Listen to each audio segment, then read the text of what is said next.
रोमनों के लिए ब्रिटेन रहस्य में डूबा हुआ देश था। यह जहां दुनिया से परे गॉल की सीमाओं के पार स्थित था। अजीब और जंगली लोगों के किस्से रोमन कानों तक पहुंचते थे।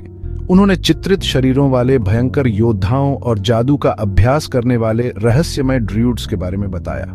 कुछ ने तो यह भी कहा कि द्वीप के धुंधले तटों पर काल्पनिक जीव घूमते हैं। रहस्य के इस आवरण ने ब्रिटेन के प्रति रोमनों के आकर्षण को और गहरा कर दिया। क्या यह वास्तव में मिथकों और किंवदंतियों का देश था, या इसमें धन और संसाधन भरे हुए थे?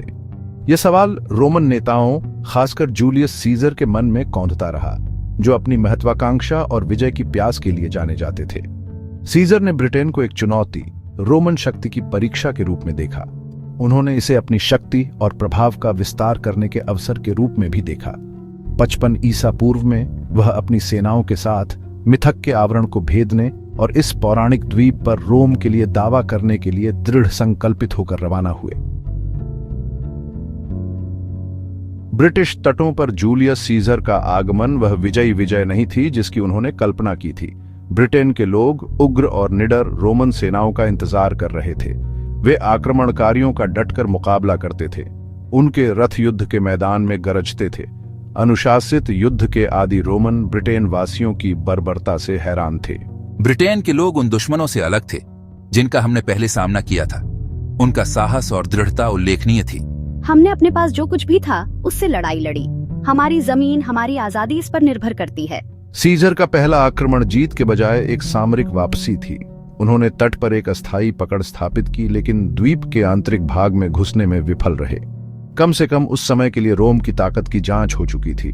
ब्रिटेन के लोग एक दुर्जेय दुश्मन साबित हुए थे। उनका प्रतिरोध अपनी भूमि और स्वतंत्रता के प्रति प्रचंड प्रेम से प्रेरित था। हार ने विजय के लिए रोम की भूख को और बढ़ा दिया।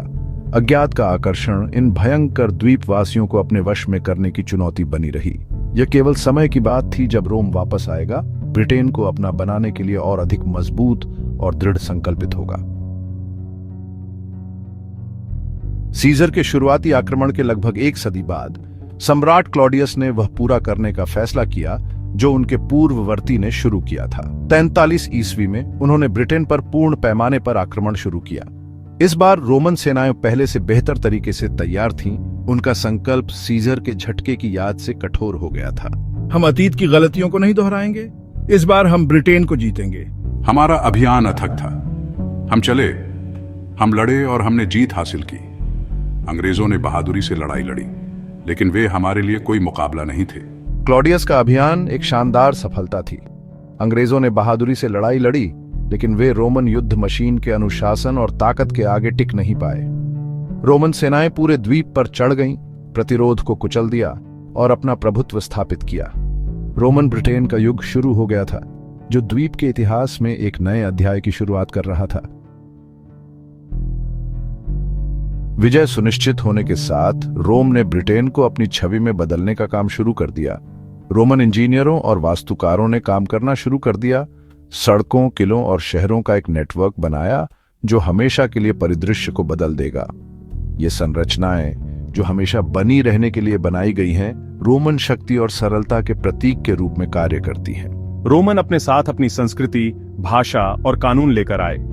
लैटिन रोम की भाषा, प्रशासन और वाणिज्य की भाषा बन गई। रोमन कानून और व्यवस्था ने सदियों से ब्रिटेन पर शासन करने वाली आदिवासी व्यवस्थाओं को बदल दिया। द्वीप जल्दी से विशाल रोमन साम्राज्य में एकीकृत हो रहा था। ब्रिटेन पर रोमन छाप गहरी थी। उनकी विजय और उनके द्वारा लाई गई परिवर्तन की विरासत सदियों तक गूंजती रही, जो आने वाली सदियों तक द्वीप के इतिहास और पहचान को आकार देती रही।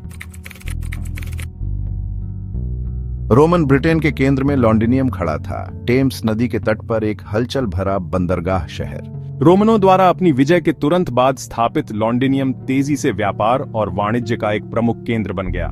इसके घाट रोमन दुनिया के सभी कोनों से जहाजों से भरे हुए थे, माल और लोगों को ब्रिटेन के तटों तक लाना। लॉन्डिनियम रोमन सभ्यता का एक सूक्ष्म जगत था, जिसमें प्रभावशाली सार्वजनिक भवन, स्नानागार और एम्फी थिएटर थे। यह रोमन शासन की परिवर्तनकारी शक्ति का प्रमाण था, ब्रिटिश धरती पर उनकी स्थायी विरासत का प्रतीक। आने वाली सदियों में शहर का महत्व बढ़ता ही गया, अंततः एक वैश्विक साम्राज्य की राजधानी बन गई। खंडहरों से पुनर्जागरण तक रोमन साम्राज्य अंततः ढह गया, ब्रिटेन में सत्ता के शून्य को पीछे छोड़ते हुए। नई शक्तियां उभरी, द्वीप के नियंत्रण के लिए होड़, एंग्लो सैक्सन, वाइकिंग्स और नॉर्मन्स सभी ने ब्रिटेन पर अपनी छाप छोड़ी, इसकी भाषा, संस्कृति और पहचान को आकार देना। उथल पुथल और बदलाव के बावजूद रोम की विरासत जीवित रही। रोमन किलों और शहरों के खंडहर एक बीते युग की याद दिलाते थे। जो लोग उन्हें देखते हैं उनमें विस्मय और आश्चर्य पैदा करते हैं। लोकतंत्र के बीज रोमन काल के दौरान बोए गए अंततः संसदीय प्रणाली में खिलेंगे, जो आज ब्रिटेन का शासन करती है। साम्राज्य का निर्माण। छोटा द्वीपीय राष्ट्र एक बार रोमन साम्राज्य की एक दूरस्थ चौकी खुद एक वैश्विक शक्ति बनने के लिए उठेगा। अन्वेषण, व्यापार और औद्योगिक शक्ति से प्रेरित होकर ब्रिटेन ने एक विशाल साम्राज्य स्थापित किया जो दुनिया भर में फैला हुआ था। अमेरिका से एशिया तक ब्रिटिश झंडा ऊंचा लहराया, ब्रिटिश शक्ति और प्रभाव का प्रतीक। ब्रिटिश साम्राज्य ने अपनी सभी जटिलताओं और अंतर्विरोधों के लिए आधुनिक दुनिया को आकार देने में महत्वपूर्ण भूमिका निभाई। इसने अंग्रेजी भाषा का प्रसार किया, ब्रिटिश कानूनी और राजनीतिक प्रणालियों की शुरुआत की और अपने उपनिवेशों की संस्कृतियों पर एक अमिट छाप छोड़ी। भाग 8, एक स्थायी विरासत। ब्रिटिश साम्राज्य भले ही अतीत की बात हो, लेकिन इसकी विरासत आज भी उस दुनिया को आकार दे रही है जिसमें हम रहते हैं। अंग्रेजी अंतर्राष्ट्रीय संचार की भाषा बनी हुई है, जो दुनिया भर में अरबों लोगों द्वारा बोली जाती है। शेक्सपियर से लेकर J.K. रॉलिंग तक ब्रिटिश साहित्य सभी उम्र के पाठकों को आकर्षित करता रहता है। ब्रिटिश वैज्ञानिक खोजों और नवाचारों ने चिकित्सा, इंजीनियरिंग और प्रौद्योगिकी जैसे क्षेत्रों में क्रांति ला दी है। वर्ल्ड वाइड वेब के आविष्कार से लेकर पेनिसिलिन के विकास तक ब्रिटेन ने मानव प्रगति में अमूल्य योगदान दिया है।